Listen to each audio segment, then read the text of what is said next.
Hello and welcome to my latest weekly video news from Madison's. Well, there's a definite sense of spring in the air for the May bank holiday. Dreadful though on bank holiday Monday to see so many fates being completely washed out, wasn't it? It's tragic. But it's feeling a lot more spring-like in the weather. So one question I get asked a lot is, should I sell in the spring?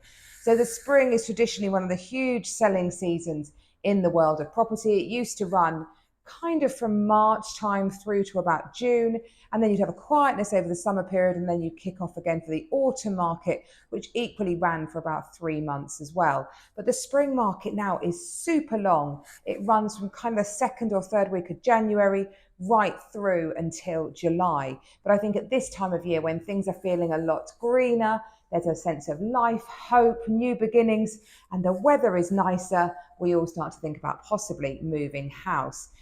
The spring market over the last few years has been the most dominant market, actually far exceeded the autumn market, which has been actually quite lackluster. I'm not sure if that's because Christmas is becoming such a huge thing that people think they need to focus on Christmas. But traditionally, those selling seasons were because you wanted to be in the big school holidays. So you would look to move in the spring, move in the summer holidays, look to list in the autumn, move in over Christmas. And that still holds true today, although I think many people are happy to move over a weekend, over a half term. It's only really if you're relocating and changing your children's school that you're probably particularly minded to move in the summer holidays. So why were those two markets so popular historically? It was because of the way we used to shop for houses. We'd trot down the high street, have a look in all the agents' windows, see what was on offer. And we do that in the nicer months generally. Whereas now, of course, everything is pretty much done on one of the portals, Rightmove being the dominant one around here. So you can look wherever you are on your device, standing in a supermarket queue, watching telly in the evening, wherever you happen to be, you can find out what is being listed in your local area, and that could tempt you into action. So that nice weather tends not to affect the market. I do think this is a good time to sell. Mortgage rates, yes, they did go up a little bit last week and the week before.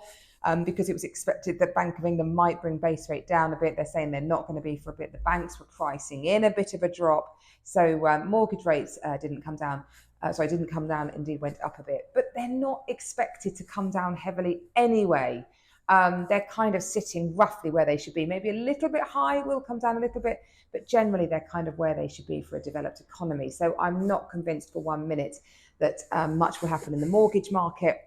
We'll have to wait and see for that. But cost of living is coming down. And in my opinion, when your needs change, when you've suddenly got an extra child or you need a bigger family home, you want more garden space, you want less garden space, you want a driveway, then you just need to press on with your plans. And the spring market is a great time to do that. Everything feels more hopeful. There's more stuff coming to market that will suit you to move to. Houses look better in the sunshine. People's moods are better. So yeah, a great time to be selling, in my opinion.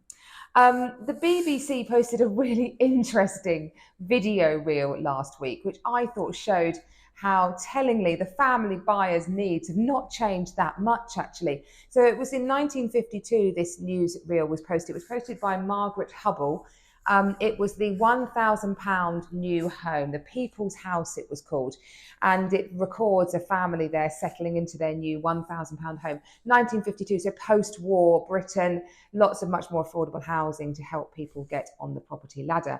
And really, a couple of things they mentioned: the serving hatch, to make it easier for Mrs. to get the dinner plates and the food into the dining room. Well, haven't we just knocked down the wall entirely now? We've got open plan living, because it's just easier to get stuff on the table. Perhaps that's where that came from.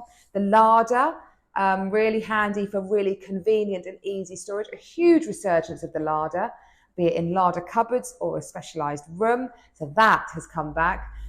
Used to be called the pantry. The posh word is the larder.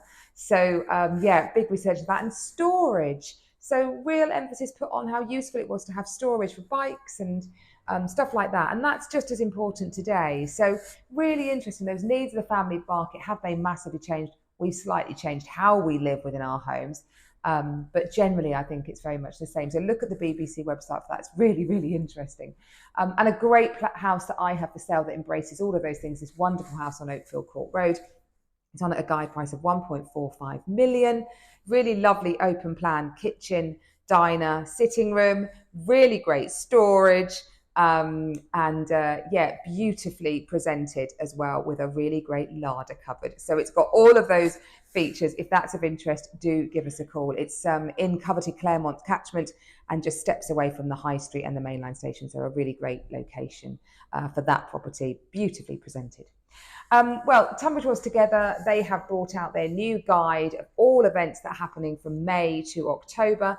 And this week we have kicking off the Tunbridge Wells Literary Festival, which I'm very proud to support. I'm going to see Lenny Henry on Saturday night talking at the Assembly Halls. Really looking forward to that. But there's a great programme of events. Do search for the Tunbridge Wells Together guide. There's a QR code you can download. It will give you details of everything going on up to October, but specifically the Literary Festival launching this week, which is a really great, proud thing for our town. So glad to be supporting that. I hope you have a great week. I look forward to seeing you next week. Bye-bye.